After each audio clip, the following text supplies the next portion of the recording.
What's up, Aries? This is your monthly horoscope reading for the month of February 2023.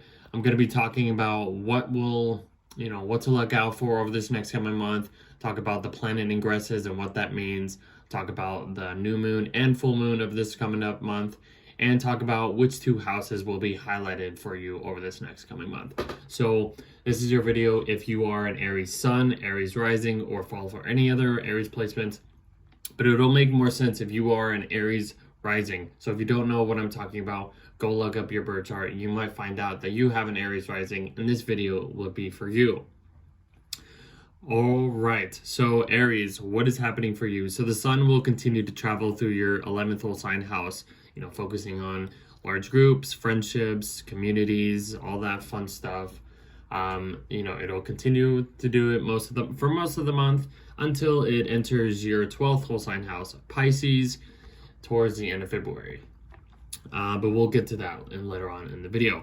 So the first thing I want to talk about is this full moon happening in your 5th house of Leo. This is illuminating the topics around your creativity, romance, love, children, pleasures, all that stuff. You're starting to balance out, because the sun's in the 11th, so it's like focused on the communities, the people, large groups, all that stuff, your audience. This is the full moon basically saying you're reflecting on your creative side. You're showing people who you really are. You're expressing yourself more, freely, more, boldly, because it's Leo. It's actually making a trine aspect to your rising sign or any other placements in this that you have in Aries. So this could actually be very, flow easier for you. The only challenge about this full moon in Aries, not in Aries, in Leo, for you Aries, is it's the luminaries, the sun and moon, are making a T-square to Uranus over here in your 2nd whole sign house of Taurus. So there could be some instability, with money problems, what you're trying to create, and you might get thrown off or something, or challenged to, maybe earn more or earn a different way of money or something, or values or possessions or whatever you receive, maybe during this full moon. So there could be a lot of just maybe chaotic energy with what you're trying to earn, create for your future or whatever, for people around you, all that kind of stuff. It's a little side note that I could say there about that. So the next thing happening would be Mercury entering your 11th house. So let's get to that date. There we are. Mercury's in your 11th house, shifting your mindset, towards connecting with maybe people, like networking online, sharing ideas online, sharing ideas with your community, any colleagues, groups, any allies or whatever. You could be maybe exchanging ideas, or finding ways, because Mercury's in the sign of Aquarius, to find ways to help your future, maybe like future, like earned wealth or something that you can earn later on, from your career or with the people around you, and what you can build together or something. That's kind of what I'm getting there. This is thinking about what can the group make, like if it's a business or something like that, what can your business provide for your community? This is the topics that you'll probably be thinking of over the next couple weeks. So the next thing happening, I think it's the sun entering your 12th house. So let's go there. Sun's passing Saturn right there, and then it enters your 12th whole sign house of Pisces. Let's just go right there. Okay, it's gonna switch, so hold on, let me see something real quick.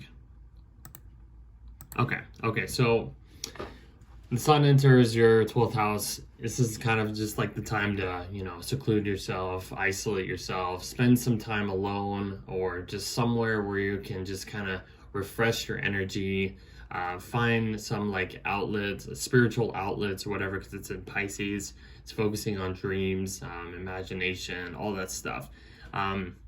So this is what you're going to be focusing on over the next couple months. Well, not couple months, but over the next 30 days, I should say. Okay, and yeah, this could be just ending old cycles that you've been going through this past year, kind of just like letting it all go and just sending coming to back to your center or whatever. And then there is a new moon happening basically the next day, refreshing all of this energy that I've just mentioned, the topics around spirituality, mental health, mental illnesses, blind spots, guides. It's the hidden house. It's the hidden place that nobody sees. So there's a lot of secluded energy happening for you, Aries, this month. So having this new moon here is just, it's refreshing it. It's letting you to set new intentions, with Pisces themes, which is about what I just said, dreams and spirituality and all that stuff. So this could be a really refreshing time. It could feel a little draining throughout the month because it's kind of right before your season begins. So just kind of hang on over this next month, Aries. We'll get to your season very, very soon. So the next thing I want to mention for you, Aries, is Venus is entering your first house. So this could bring, more beauty, more aesthetics, but Venus is in to your personality, I should say, before I finish my sentence. But Venus is in her detriment, which means she's going to be a bit impulsive. You could present yourself more impulsively, or whatever you want. You might have to go after, to get that image or something. Like if it's clothes or like something to do with your identity, like something to do with your appearance. It's gonna be a little hot, a little fiery, a little sexy, because it's Venus in Aries. It's very like, all right, I want this, I'm gonna go after it. It's in a Mars world sign, so there's a lot of heat to this. So you might attract a lot of people with your confidence, because that's what I could say Venus could be doing to your personality, Aries. So overall, this month, yeah, it'll focus on a lot of the stuff in the 11th house for you, communities, humanitarian stuff, friendships, all that kinds of stuff. But once we get to the end of the month, when the planets get into Pisces for you, this will be the time to kind of just take time for yourself, refresh your energy, isolate yourself if you need to, or even meditate or something if you have to, honestly. That's another thing I could say about, the sun going into your 12th house, because it's all this energy just coming all into one. It's the 12th house. It's everything that we've been around the chart or something, it's all the houses into one, basically. So that is what I got for you, Aries. I will see you in the next video.